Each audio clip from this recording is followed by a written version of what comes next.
नमस्कार दोस्तों, आप देख रहे हैं अपना चैनल डीएम ब्लॉग्स। आज हम बात करने जा रहे हैं भारत की सबसे पवित्र नदी, हमारी आस्था का प्रतीक माँ गंगा के बारे में।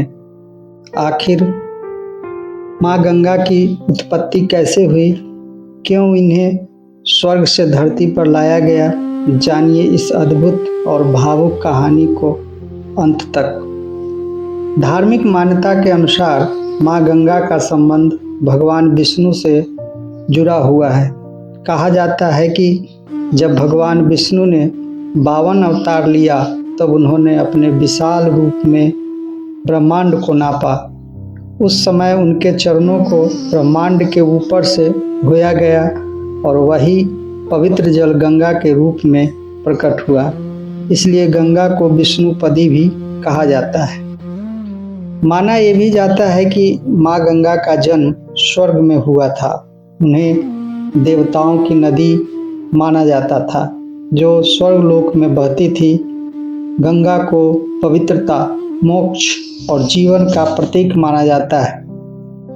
राजा सगर ने अश्वमेध यज्ञ किया, लेकिन उनका यज्ञ का घोड़ा अचानक गायब हो गया। उनके पुत्र घोड़े की खोज करते करते कपिल मुनि के आश्रम पहुंच गए। गुस्से में उन्होंने कपिल मुनि पर घोड़ा चोरी का आरोप लगा दिया।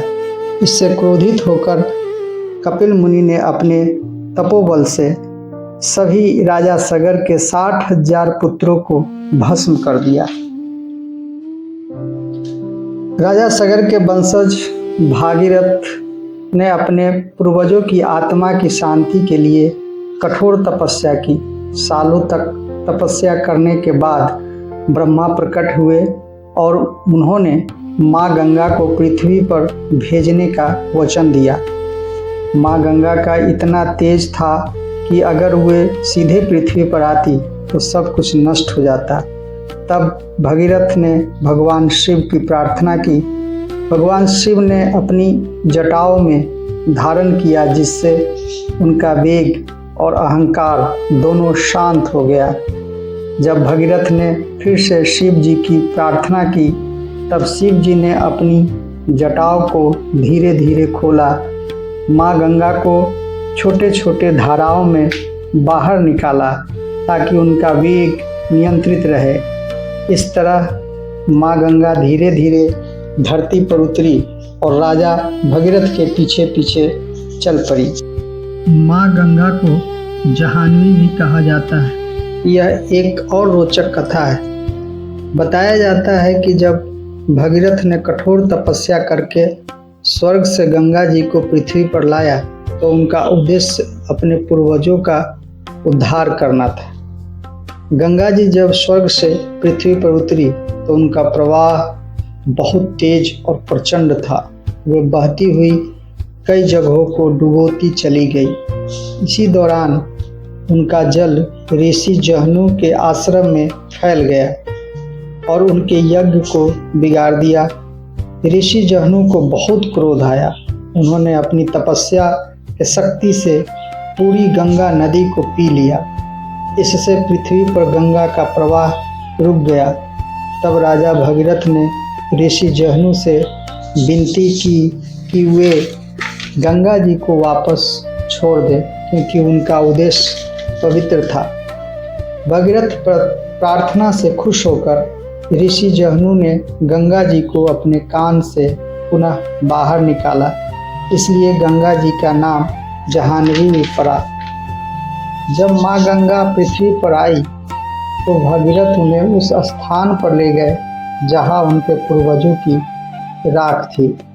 गंगा जल के स्पर्श से सभी आत्माओं को मोक्ष प्राप्त हुआ। इस कारण गंगा भागीरथी भी कहा जाता है। माँ गंगा का वास्तविक उद्गम अगर वैज्ञानिक दृष्टि से देखें तो गंगा नदी का उद्गम गंगोत्री ग्लेशियर से होता है। यह हिमालय में स्थित है और यहीं से माँ गंगा बहना शुरू होती है। फिर यह उत्तर भारत के कई राज्यों से गुजरते हुए अंत में समुद्र में मिल जाती है। तो दोस्तों, ये थी माँ गंगा की पवित्र कहानी। एक ऐसी धारा जो सिर्फ नदी नहीं बल्कि आस्था, जीवन और मोक्ष का मार्ग है।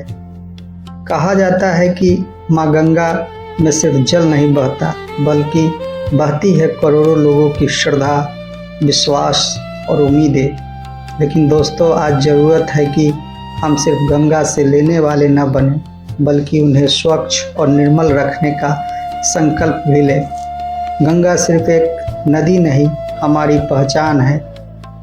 अगर आपको ये वीडियो पसंद आया हो तो ये वीडियो को लाइक करें, शेयर करें और चैनल को सब्सक्राइब करना ना भूलें। तब तक के लिए जय माँ गंगे।